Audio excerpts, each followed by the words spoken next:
A day in my life in Dubai.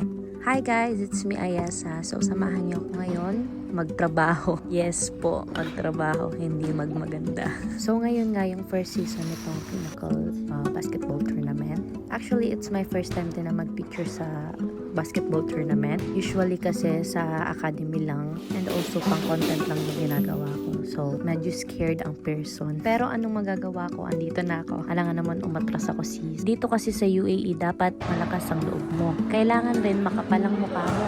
Kasi kung hindi, wala kang mararating. So ayun na nga, nag-change outfit na nga ako kasi ngayon ko lang din naman nakuha tong uniform ko. Hindi na ako masyado magdadaldal kasi hindi ako madaldal guys. Manood na lang kayo.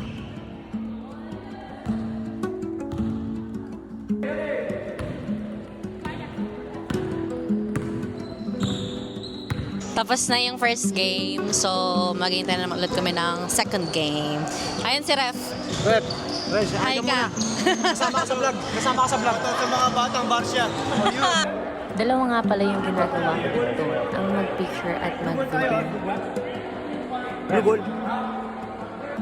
Ang gagaling nga ng mga basketball player dito na babae.